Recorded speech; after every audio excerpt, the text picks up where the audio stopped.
In Investing 101 today, Sam McElroy of At Financial joins me to talk about bonds. Thanks for coming on the show today. Yeah, thanks for having me, Angela. So I think a lot of investors are very concerned because bonds are not returning big money right now. Interest rates are very low. And I know it's a good place to park money for the long term or for people who are maybe nearing that retirement age. But what about right now? Yeah, it's a great question.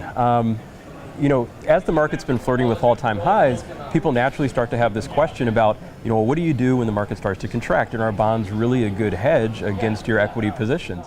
But we've been in this historically declining interest rate environment for a long period of time.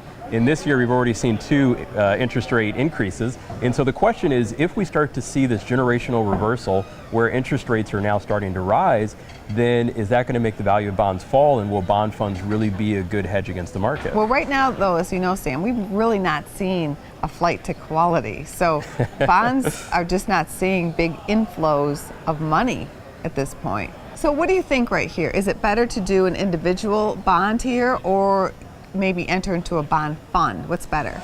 In my personal opinion, if you're looking at domestic corporate bonds, it's always better to do an individual bond. The primary reason being that you can actually hold those to maturity, so even if interest rates do rise and the value of the bond falls, you're still going to get that par value back when it matures.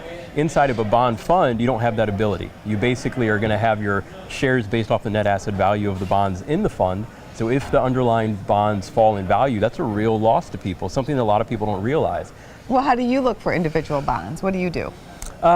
There's a couple different ways that you can do it. So when you're looking at individual bonds, there's a number of things that you want to make sure that you look at. So you're always going to look at credit quality. You're going to want to look at the financials for the corporation. You're going to want to look at the sector, the prognosis for the industry. But then you also want to look at maturity and duration and a number of things that you can really try to utilize to mitigate some of your risk. But I think the central idea is that if you can get the statistical diversification by buying a number of different bonds, that actually can sometimes mitigate a lot of your interest rate risk that you may have inside of a bond fund. Thanks for coming on the show today for Investing 101. Thanks for having me, Angela. Okay.